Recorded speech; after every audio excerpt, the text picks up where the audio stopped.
Hey, how's it going, everyone? Moto-Boat'r here, and we're just going to kick off this first video for the channel with the parts that I've got for my bike that aren't on the bike yet. I was trying to do one big long video, and it just got to be 30 minutes, and that's just way too long to keep people's attention and whatnot. So I'm just going to do the parts that aren't on the bike yet, and then the second video will be of my bike and the parts that are on it, and it's just kind of in a mock-up state right now.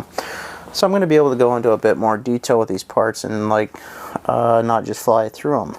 So just to kick it off here, we've got my radiator setup slash oil coolers, and this is a PWR. Again, a PWR radiator slash oil cooler setup. The company's out of Australia. They do not make these kits for this bike anymore. And that's what these oil lines are for the oil cooler. There's a housing that it attaches to that you take your oil filter cover off and replace it with. And it's on my motor right now being built. And that'll be another video probably towards the end of the week when I get my engine back. But yeah, those are about $1,000 for the whole kit. I had these lines remade. The old ones are really grungy looking now, and they're an anodized red and blue, and it just wouldn't look good. So I had them rebuilt, and same measurements and everything, just all black. And then I've got the HPS silicone radiator hoses and the Y kit, and a TUSK high pressure radiator cap. And then also I've got a this brand, I don't know how to for surely pronounce it, Nihilo or something, Concepts. I think they're out of California. Look to maybe be a Hawaiian guy that maybe owns it or not, whatnot, with that kind of logo on it. But it's made out of carbon fiber. It's going to go along with being paired with the radiators or whatnot. It's a coolant expansion chamber or slash overflow. So it's made out of carbon fiber. It's not as big as I thought it was, but it looks pretty cool, and it's pretty light, and the top and the bottom are billet, but it looked pretty neat. I was going to mount it on the right side, but that Trailtech electric fan off of a 450X that I'm going to dead man switch for just when I get stopped at stoplights and it's really hot or slow traffic. I can kick that on so I don't burn up my bike. But that fan's gonna go on the right radiator, and then I'm gonna stick this on the left side. Somehow I'm gonna find a nice fancier way of clamping it down than just zip ties, because it just looks like crap. They do make a mount, but it uses zip ties. The mount's made out of, I think, aluminum or whatever, but it's just zip tied on there, and I don't want to run zip ties, so we'll figure out a mount for that. So anyways, I've already talked about that. It was a Trailtech electric fan off of a 450X. I'm going to cut the temperature and hour gauge off right there, and just run the fan on a dead man switch. I was going to run this QuickShot 3, but I bought a R&D power bowl for my CARB here, and it already has like the same kind of feature of their own type of build on there. So I'm going to be selling that for about 80 bucks. I think I gave 100 for it. My carburetor also has been fully rebuilt. It's got Tokyo Mod stuff on there, a mixture screw, and the drain cap, and the hot start, because the hot start had a plastic one and they're known for breaking. I got a new cable for it too, for the hot start and the throttle cables, just so it's all taken care of. And then to go with the carburetor, I've got a GMX radiators. They're out of the UK. It's a carburetor catch can. I'm going to be putting some like black press-in nipples on there for the hoses to connect to, so make it look really good. This was, I think it was like 50 bucks. It was quite a bit of a wait time. It was like over a month, I think. And then this little bolt right there is like the drainage. You just take it off and then it'll drain out or whatnot. And they come in aluminum finish, and I had them powder coated by a local guy here. This is also a GMX. It's for the engine vent tube slash overflow for any like oil and whatnot. And so this hole through here is for the clutch cable.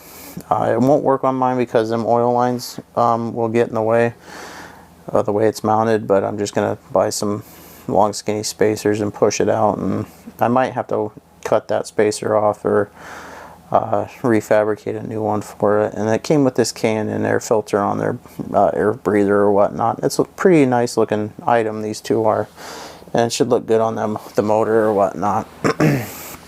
Moving on, we've got Hammerhead Designs forged aluminum brake lever and shift lever, and then the return spring kit for the brake, so you can adjust the stiffness or whatnot of the brake and however you want it to feel. I've got a Hammerhead case saver and seat post, which you'll never see, but I figured why not. That also, for another thing for the CARB, is the Boat'r Power Wing. A lot of people give these good reviews, so I just went ahead and went with it. It just goes in front of your carburetor in the intake, or behind it, however you want to think about it. And it's supposed to do with a lot with airflow. Another thing that the carburetor has a ATHENA dual spray kit. I pretty much bought everything that I possibly could as far as upgrades for it. And then I also want to do the taper bore that they do, and it kind of helps add a little bit more air velocity and speed or whatnot, and a little bit more power. Those spacers in that plastic bag right there, they have a lot to do with the swing arm that I'm using. And if you followed this link here from Supermoto Junkie or Our Moto on my Facebook page, you'll know what I'm talking about, but I'll keep that a surprise until part 2 of the video. These are the radiator guards, just black. I have some, oh man, I can't remember, the Duval, I think was the name of them, and I had them powder coated or whatnot, but they just won't work with how thick the radiators are. They came with it and they were kind of jimmy rigged on there, but they don't look good when they're on there, and with the way them radiators are just too thick. They work great for stock ones, so I'm gonna end up selling them, but somebody will get a pretty good deal on a pretty nice set, so those will be getting sold. Also, this is a LIGHTSPEED carbon fiber air louver kit that I cut and whatnot, and I'm gonna mount it to my air box so I can get some airflow in there. And you'll guys see that in the next video. Those right there are Warp 9. Right here you can see pretty good. Foot pegs, pretty big, look a lot bigger than the stock ones. I wish I should have brought the old ones down here to see the size comparison and whatnot. Made out of a billet aluminum. They've got the, I think these Warp 9 made these sliders for it, and they're just screw on. You know, they're nothing fancy, but they work. The sliders anyways. The foot pegs are pretty fancy. What else? We got the Trail Tech speedometer, tachometer, water temperature gauge, what have you. And then it's backlit too if you run a straight power wire to it for night riding.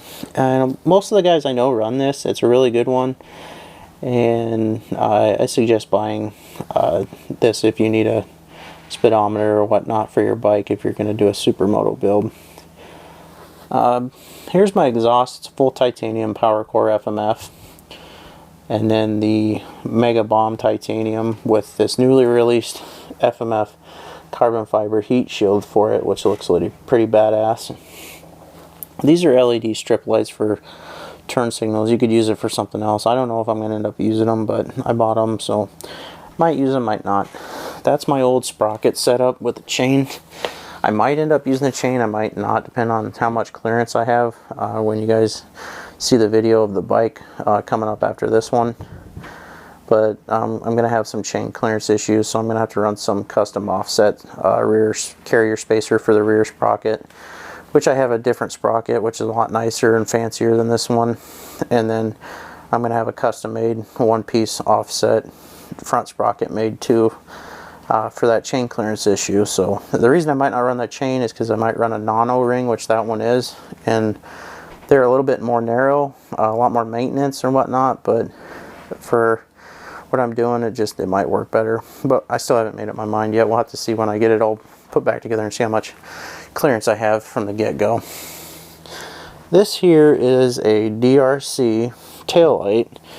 It's a DRZ mount setup.